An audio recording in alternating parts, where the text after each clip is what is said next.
Hello and welcome back to Padho सोचो।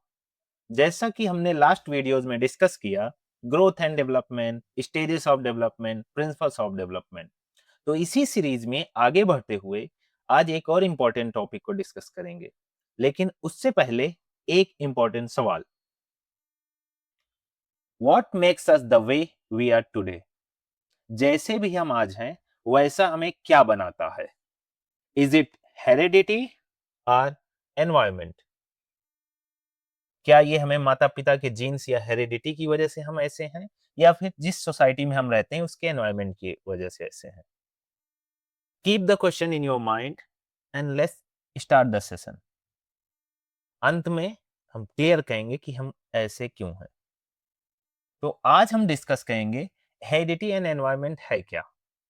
Heredity क्या है, जाइगोट क्या होता है, क्रोमोसोम्स क्या हैं, ट्विन्स क्या होते हैं, और हेरिडिटी क्या-क्या चीजें डिटरमाइन करती है। और हम डिस्कस करेंगे एनवायरनमेंट क्या है, एनवायरनमेंट किन चीजों को शेप करता है, और सबसे important nature versus nurture debate क्या है, हेरिडिटी वर्सेस एनवायरनमेंट डिबेट क्या है, और लास्ट में कुछ पीवाईक्यूज डिस्कस करेंगे। तो चलिए शुरू करते हैं आज के सेशन को। सबसे पहले बात करते हैं व्हाट इज हेरिडिटी, अर्थात nature. So heredity is the biological transmission of traits from parents. माता पिता से मिलने वाले जैविक गुण क्या होते हैं? अनुवांशिकता होते हैं। It is static and can not be change. यह स्थिर होता है और बदला नहीं जा सकता है। हमारे माता पिता से जो भी हमें गुण मिले हैं, जैसे हमारे आईज का कलर, हमारा स्किन टोन, हमारी हाइट, ये सब क्या है? हेरिडिटी के पार्ट है। लेकिन ये सभी गुण ट्रांसफर कैसे होते हैं? तो ये सभी गुण ट्रांसफर होते हैं जाइगोट के थ्रू। जाइगोट मीन्स जब एक स्पर्म एक एग के साथ यूनाइट होकर के जाइगोट का फॉर्मेशन करता है, और इसी जाइगोट के थ्रू हमारे माता पिता के गुण हम तक ट्रांसफर होते हैं। जाइगोट को हिंदी में युग्मनज बोलते हैं। जाइगोट में क्या होता है? तो जाइगोट में होते हैं क्रोमोसोम्स, जिन्हें हम गुणसूत्र कहते हैं। हमारे माता के एक से 23 क्रोमोसोम हमें मिलते हैं, पिता के 23 क्रोमोसोम स्पर्म से मिलते हैं, और दोनों मिलकर के 23 pair of chromosome, total 46 chromosome मिलते हैं। और इसी क्रोमोसोम को डीएनए, जीन्स या हेरेडिटी आप कह सकते हैं। ये 23 पेयर्स में होते हैं, टोटल 46 क्रोमोसोम्स होते हैं। इन क्रोमोसोम में 22 फर्स्ट 22 शुरुआत के 22 क्रोमोसोम सेम होते हैं, चाहे वो गर्ल चाइल्ड हो चाहे वो बॉय चाइल्ड हो। 22 क्रोमोसोम सेम होते हैं, जिन्हें हम कहते हैं ऑटोसोम्स। एवं 23rd क्रोमोसोम्स डिफरेंट होता है, जिसे हम सेक्स क्रोमोसोम कहते हैं, या जो हमें डिसाइड करता है कि बॉय चाइल्ड होगा या गर्ल चाइल्ड होगा, लिंग यही डिसाइड करता है। गर्ल चाइल्ड का क्रोमोसोम हमेशा एक्स एक्स होता है, बॉय चाइल्ड का एक्स वाई होता है। माता से हमें हमेशा, मदर से हमें हमेशा एक्स क्रोमोसोम मिलता है। पिता से हमें दो कंडीशन है, आइदर एक्स क्रोमोसोम और वाई क्रोमोसोम। अगर एक्स वाई होता है तो बॉय चाइल्ड, एक्स एक्स होता है तो गर्ल चाइल्ड। इसी के साथ क्रोमोसोम में कभी-कभी असामान्यता हो जाती है, जिसे हम कहते हैं जेनेटिक डिसऑर्डर। अगर 21st पेयर में एक्स्ट्रा क्रोमोसोम हो जाए तो उसे हम कहते हैं डाउन सिंड्रोम। अगर एक्स क्रोमोसोम मिसिंग है तो उसे हम कहते हैं टर्नर सिंड्रोम। इसे जेनेटिक डिसऑर्डर कहते हैं जो क्रोमोसोम में होते हैं। फिर बात करते हैं ट्विन्स की। जेनेटिक्स का ये भी बहुत इंपॉर्टेंट पार्ट है। ट्विन्स, जब एक स्पर्म एक एग मिल करके जाइगोट का फॉर्मेशन करते हैं और उनसे दो बच्चों का जन्म होता है, तो ये आइडेंटिकल ट्विन्स होते हैं। इन्हें हम मोनोजाइगोटिक बोलते हैं। एक ही जाइगोट से दो बच्चों का जन्म होना, और इन दोनों के सेम सेक्स होंगे। अगर गर्ल चाइल्ड है तो दोनों गर्ल चाइल्ड होंगे, बॉय चाइल्ड है तो दोनों बॉय चाइल्ड होंगे। आइडेंटिकल जीन्स होंगे, कलर सेम होगा, हाइट सेम होगी, आई का कलर सेम होगा, ये क्वाइट आइडेंटिकल होंगे।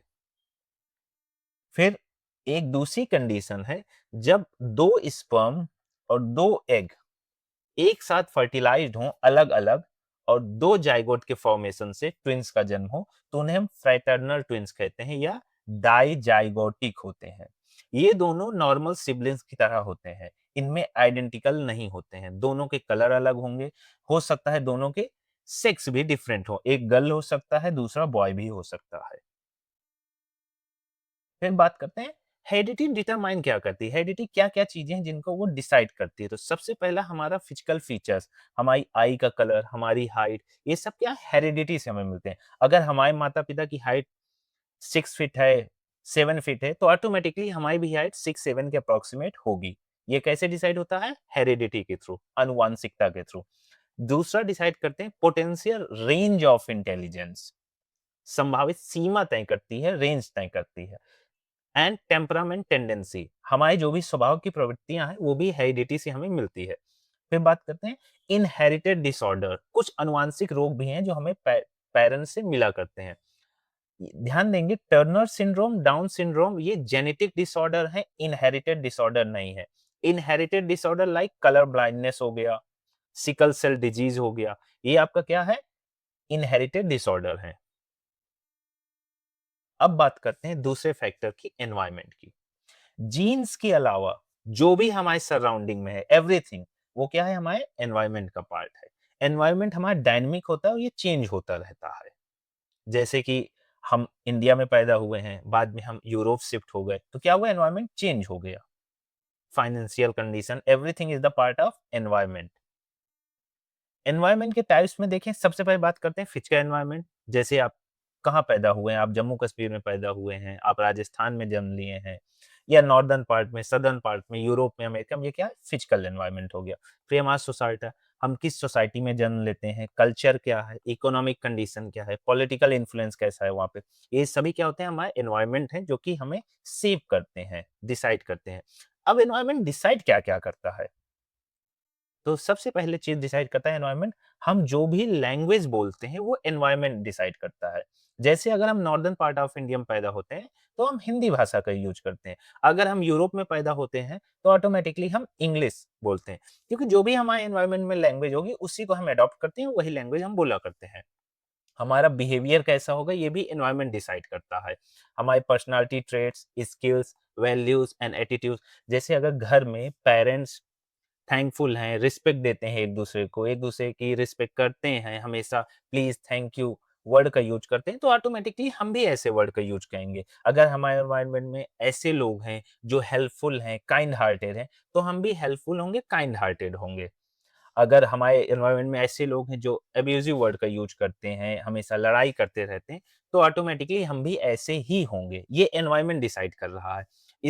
स्किल्स, जैसे कि अगर हमें प्रॉपर प्लेग्राउंड मिलता है, न्यूट्रिशन मिलता है, टेक्निकल सपोर्ट मिल जाए, कंप्यूटर टेक्नोलॉजी, तो ऑटोमेटिकली हमारे अंदर ये सब स्किल्स डेवलप होंगी। अगर ये चीज़ें नहीं अवेलेबल हैं, तो ये चीज़ें डेवलप नहीं होंगी। Maturation and learning, maturation heredity driven होता है। मैच्योरेशन ऑटोमेटिकली हेरिडिटी से होती है। लर्निंग क्या होता है? जो हम एनवायरनमेंट और एक्सपीरियंस से सीखा करते हैं। ध्यान देंगे, एक बच्चा, जैसे कि हमने डिसाइड किया था चाइल्ड डेवलपमेंट में, एक बच्चा एक समय बाद क्रॉल करेगा, फिर बैठना सीखेगा, फिर चलना सीखेगा। लेकिन ये प्रोसेस करने के लिए उसके बॉडी ऑर्गन्स का मैच्योर होना ज़रूरी है। तो मैच्योरिटी आती है हेरिडिटी से। लेकिन ये चलना सीखना, दौड़ना सीखना, ये डिपेंड करेगा एनवायरनमेंट के द्वारा। हमने जाना कि हेरिडिटी क्या डिटरमाइन करती है और एनवायरनमेंट क्या डिटरमाइन करते हैं। इस चीज़ को लेकर के थिंकर्स में डिबेट है। नेटिविस्ट थिंकर मानते हैं, जैसे गाल्टन, मानते हैं कि हम जैसे भी हैं वो हमें हेरिडिटी की वजह से हैं। आनुवांशिकता डिसाइड करती है कि हम क्या होंगे, कैसे होंगे, इसमें एनवायरनमेंट का कोई रोल नहीं है। यहीं आते हैं एम्पिरिसिस्ट लाइक वाटसन, जो मानते हैं नहीं, हेरिडिटी नहीं डिसाइड करती है, एनवायरनमेंट डिसाइड करेगा कि बच्चा कैसा होगा। दोनों में एक लंबी डिबेट चली है नेचर वर्सेस नर्चर को लेकर के। सो नेचर का मानना है कि हेरिडिटी या डीएनए जीन्स डिसाइड करेंगे बच्चा कैसा होगा। वहीं एम्ब्रेसिस्ट का मानना है नहीं, एनवायरनमेंट डिसाइड करता है कि हम कैसे होते हैं, हमारी सराउंडिंग। आपको क्या लगता है, नेचर इंपॉर्टेंट है या नर्चर? दो में से कौन सा ज्यादा इंपॉर्टेंट है? उससे पहले एक एग्जांपल से थोड़ा समझते हैं। सपोज आइडेंटिकल ट्विन्स हैं। आइडेंटिकल ट्विन्स के most of the identical genes होंगे, वो सेम होंगे। लेकिन अगर उनको अलग अलग घर में, अलग अलग एनवायरनमेंट में बड़ा किया जाए, तो वो डिफरेंसेस शो करते हैं। तो मतलब हेरिडिटी सब कुछ नहीं डिसाइड कर रही है, एनवायरनमेंट का रोल आ गया यहाँ पे। अब वहीं एक ही फैमिली में चिल्ड्रन होते हैं जिनको सेम एनवायरनमेंट मिलता है, फिर भी वो डिफरेंट हो जाते हैं। तो मतलब एनवायरनमेंट भी सब कुछ नहीं डिसाइड कर रहा है। अब किसी एक पौधे को जो सेम आइडेंटिकल हो, सेम हेरिडिटी हो, लेकिन डिफरेंट डिफरेंट एनवायरनमेंट इनको प्रोवाइड करो, इनकी ग्रोथ में डिफरेंस आएगा, इनके डेवलपमेंट में डिफरेंस आएगा। तो ये डिसाइड नहीं करवा पा रहा है कि हेरिडिटी डिसाइड कर रहा है या एनवायरनमेंट डिसाइड कर रहा है। तो इसी को लेकर के मॉडर्न व्यू आया इंट्रैक्शनिज्म का। ये कहते हैं नाइदर हेरिडिटी नॉर एनवायरनमेंट, अकेले ना तो आनुवांशिकता ना तो पर्यावरण डिसाइड करते हैं डेवलपमेंट, दोनों का आउटकम होता है development. Heredity and environment interaction decides the development of a child. Means ये प्रोडक्ट होता है डेवलपमेंट, हेरिडिटी और एनवायरनमेंट का प्रोडक्ट होता है डेवलपमेंट। दो में से कोई एक डिसाइड करेगा नहीं, दोनों एक साथ डिसाइड करते हैं। क्या 50-50% डिसाइड करते हैं? नहीं। क्या पोर्शन होगा, क्या रेशियो होगा, ये आइडिया नहीं है। मॉडर्न व्यू का मानना है, लाइक पियाजे मानते हैं, जीन पियाजे, कि हेरिडिटी एंड एनवायरनमेंट दोनों रोल प्ले करती है बच्चे के डेवलपमेंट में, दोनों का अलग अलग तरीके से योगदान होता है। सो मॉडर्न व्यू है heredity into environment is equal to development. यहां पे एक और कॉन्सेप्ट ध्यान देंगे, इंडिविजुअल डिफरेंस का। किसी भी क्लासरूम में एक teacher same concept, same subject सारे बच्चों को पढ़ाता है, लेकिन फिर भी उनके मार्क्स डिफरेंट डिफरेंट होते हैं। एनवायरनमेंट तो सेम मिला, टीचर भी सेम कॉन्सेप्ट पढ़ा रहा है, लेकिन फिर भी मार्क्स डिफरेंट हैं, उनकी अंडरस्टैंडिंग डिफरेंट है। तो क्या हेरिडिटी की वजह से हुआ? नहीं, ये बच्चों का इंडिविजुअल डिफरेंस भी होता है। जैसा हमने प्रिंसिपल्स ऑफ डेवलपमेंट में पढ़ा है, इंडिविजुअल डिफरेंस, बच्चों के खुद के भी डिफरेंसेस होते हैं, उनकी वजह से ये चीजें क्रिएट होती हैं। अब टीचर का क्या रोल होता है इसमें?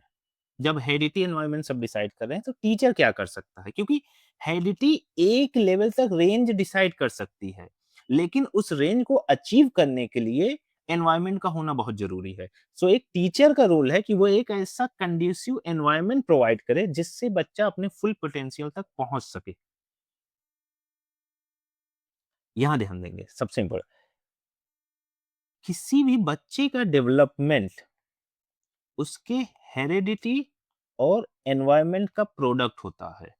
हेरिडिटी रेंज सेट करती है बच्चे के पोटेंशियल के अकॉर्डिंग, एनवायरनमेंट वो कंडीशंस प्रोवाइड करता है जिससे बच्चा अपने पोटेंशियल को अचीव कर सके। सो दोनों मिल करके बच्चे का डेवलपमेंट करते हैं।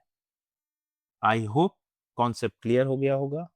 तो चलिए कुछ पीवाईक्यूज देखते हैं। Heredity totally determine an individuals, आनुवांशिकता पूरी तरह से एक व्यक्ति के का निर्धारण करती है। सेक्स का, यस, हमने अभी पढ़ा था, X X chromosome, X Y chromosome. अगर एक्स वाई होता है तो बॉय चाइल्ड होगा, एक्स एक्स होता है तो गर्ल चाइल्ड होगा। ये हेरिडिटी डिसाइड करती है क्रोमोसोम्स के थ्रू। जेंडर, नहीं, कंफ्यूज नहीं होंगे, सेक्स बायोलॉजिकल है, जेंडर सोशल कंस्ट्रक्ट है, तो जेंडर बिल्कुल नहीं होगा। एकेडमिक सक्सेस, नहीं। Range of intelligence heredity decide करता है, बट एकेडमिक सक्सेस में एनवायरनमेंट का भी रोल आ जाता है। लर्निंग स्टाइल, ये भी हेरिडिटी नहीं डिसाइड करती है, ये भी एनवायरनमेंट डिसाइड। सो हमारा केवल ऑप्शन 1 सही है, so A. Next, which of the following statement about the role of heredity and environment in the development of a child's correct? बच्चे के विकास में आनुवांशिकता और वातावरण की भूमिका के संबंध में निम्नलिखित में से कौन सा कथन सही है? चलिए, फर्स्ट स्टेटमेंट है, while heredity contributes in unfolding of the child's characteristic traits, the entirely of child's development is solely based on environmental factor। solely, केवल वातावरण नहीं, कभी भी सोली, ओनली, किसी भी एक फैक्टर को अगर लेता है तो वो गलत स्टेटमेंट होगा। While heredity provides the genetic blueprint for an individual's development, the expression of those genes can be influenced by environmental factors। बिल्कुल सही है। आनुवंशिकता क्या करती है? हमें खाका प्रदान करती है, ब्लूप्रिंट, और एनवायरनमेंट क्या करता है? उसको अचीव करने में हमारी हेल्प करता है। तो स्टेटमेंट 2 हमारा सही है। स्टेटमेंट थे क्या both heredity and environment contribute 50% each? नहीं, कोई परसेंटेज क्लियर नहीं है। ये है हेरिडिटी एंड एनवायरनमेंट का प्रोडक्ट होता है डेवलपमेंट, बट 50-50% है, 60-40 है, 80-20 है, ऐसा कुछ नहीं है। Dispositions are linked with environmental factor, but actual development occurs on the basis of heredity नहीं। सो हमारा ऑप्शन नंबर 2 सही है। नेक्स्ट क्वेश्चन देखते हैं। Sunita, a 12-year-old girl, shows exceptional musical ability. Both her parents are accomplished singers, and they send her for classes for voice training after school. Her capabilities are most likely to be the result of interaction between 12 वर्षीय लड़की सुनीता संगीतीय क्षमता रखती है, माता पिता दोनों ही गायक हैं, और उसके अलावा वो क्या बेहतर करने के लिए प्रशिक्षण कक्षा में भेज रहे हैं। गायक है मीन्स हेरिडिटी है, कक्षा भी भेज रहे हैं मीन्स एनवायरनमेंट भी प्रोवाइड कर रहे हैं। तो किन कारकों का अंतः क्रिया का परिणाम है? So heredity and environment. So option number 3। Question number 4। Children's development is a direct result of unfolding of genetic codes. Childhood is a natural biological stage of development. इसका आंसर आप कमेंट करके बताइएगा, नेक्स्ट वीडियो में हम discuss करेंगे। I hope heredity and environment से related concept clear हो गए होंगे। फिर भी अगर कोई डाउट है तो आप कमेंट कर सकते हैं। तब तक के लिए बाय, मिलते हैं नेक्स्ट वीडियोज में।